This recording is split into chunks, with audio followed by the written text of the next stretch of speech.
The Files app on your iPad is a very underutilized app, but has some very cool features that can help you and your students with organization and productivity. So I keep my Files app down here on my dock because it's where I can access all my files in one spot. When I tap to open it up, I see my preview pane over here, and then all my files on this side. And so typically you'll have 3 locations on your Files app: the iCloud Drive, the on your iPad, and I have Google Drive turned on. I like my Google Drive turned on because it shows my entire Google Drive, and I can access everything from there, so I don't have to figure out, was it on my Google Drive, or was it on my iCloud Drive, or where was it at? I save very little on my actual iPad because I want everything that I do to back up to iCloud, so I make sure that my things are on iCloud Drive. If Google Drive isn't showing up for you, you can come up here to the right-hand side of that pane and click those 3 little dots and tap Edit Sidebar. When you do that, my Google Drive already shows as on, but you probably see Google Drive and or any other app such as Explain Everything or Dropbox or any other sharing app that works with the Files app. At the top of it, once I turn that switch on, I'm going to say done. I can even reorder those, so if I want on my iPad to show up last, since I don't use that frequently, I can do that as well. When I'm done with that, I'm going to say done there at the top. And then I honestly most frequently work out of my recents folder because this is going to show the things that I've been working on recently, but I can always go back and add things and search for things that I need to find later. You can organize your files up here with the little tiles, and you can list how you want it to show up. So if icons aren't your thing, of course you can change it to list just like you can with Google Drive. When you're looking at your files, it'll show you the date that you've accessed it, of course the name of your file, so naming is important. And then if it's sitting on your iCloud, it will show the iCloud icon here. And before I can open that document, I would need to tap to download that file.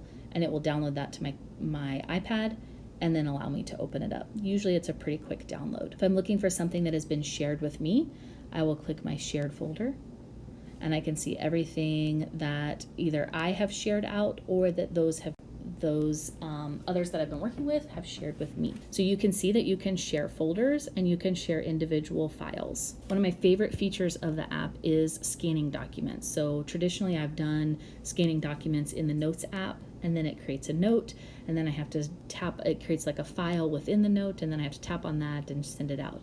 This makes it really fast to organize my items. If I tap on my iCloud Drive, I'm going to choose the folder that I want my scan to be in. So I'm going to say for my G1 class, if you don't have folders, you can click the plus in the top right corner, add a folder. Of course, you can name your folder anything you want it to be. You can also create folders within folders. Okay, so within my G1 folder, I have a Unit 1, and you can see that I've actually already created a scan there. So wherever you scan the document is where that document's going to go. So I'm in my Unit 1 folder. I'm now going to tap the 3 little dots, and I'm going to select Scan Documents. When I do that, it gives me my camera. So I'm going to bring this over to the document that I want to scan. It's going to search all over the place. I'm just going to push the white button, and then I can drag the corners out to be where I need them to be so that I get my whole document. Scanning a document gives you a much higher quality than simply taking a picture.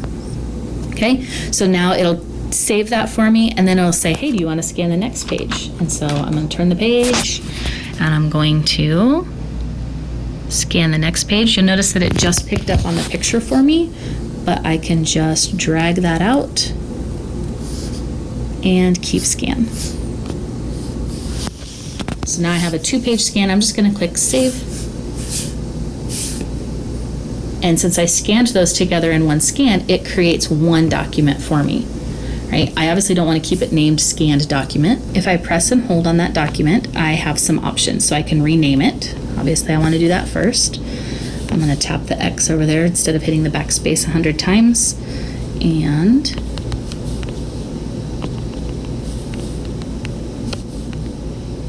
done.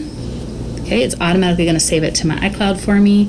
All right, when I press and hold again, we'll take a look at some of those other options. So I can compress and make it smaller if it's too big. I can automatically duplicate it. Sometimes I like to keep one copy of it as a template that's totally blank and another copy that I actually work on with the students. The quick look is just going to open it in kind of a preview mode for you. And you can tag things. So if you want to tag things as math, or I have a tag for student examples so that I can search student examples and it's going to bring up all of them that I have on my iPad. It gives me that little dot to show me that it's tagged. I can copy it, move it to a different folder. Straight from here, I can share it. Same share screen that you get when you share from iPad in any of your apps. And I can also mark up straight from here. So if I say markup, it brings me to my markup window, and then I have all of my markup tools. When I say done, it will automatically save those markups for me. You can kind of see it on the little preview there, but if I open it back up, that markup will be there. Okay, you'll notice that my skin is a little crooked. So if I tap my document to open it up and I click the three little dots on the preview, I can rotate it to turn it around.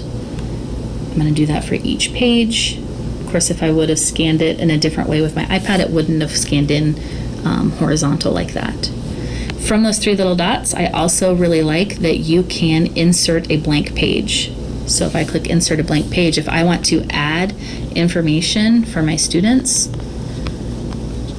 I can do that, and it automatically adds that to the PDF for them so that when they get that, it's just part of the PDF document. I can also insert other files from anywhere else on my Files app. So if I insert a file from, let's say it's a Pages document. Let's go back, let's say Recents, and I want the screenshot. When I tap that screenshot, it adds that screenshot in for me as part of the PDF document. So I can also add insert from. If I go back and browse, I can pull from anywhere. So even from my Google Drive, from my shared documents, or anywhere there on my iPad. And what that does is it compresses it all into one PDF document for me. Okay, so I'm going to say done, and there's my PDF. If I want to share or collaborate with others, I really like to create shared folders so that I don't have to create to share a document each time. So I would create a folder. I've got my G1 folder created, so I'm going to select my G1 folder, and down here at the bottom I'm going to click share. And when I share, I'm going to share my folder in iCloud. And now I'm going to select copy link, and now I'm going to type in those that I want to share with. So I'm going to share this with Mrs. Veneman. If I type in her last name, it should pop up. There she is. Sometimes it takes it just a second, and I'll just tap on her Troy email address there, and I will click copy link, and it will automatically add her as a collaborator on that folder. So now anything that I put into that folder, we are automatically collaborating on. So it's a great way to share pages, numbers, and Keynote files, because Google kind of already has its built-in sharing features. Sometimes we want to share those templates that we create outside of Google, and this is a great way to do that. Okay, so as you can see, there's the more you click around in files, there's a lot of things going on and a lot to learn there. But if you have any questions about how this could work for you, of course, reach out to me and we will go over it one-on-one and talk about the best flow for you.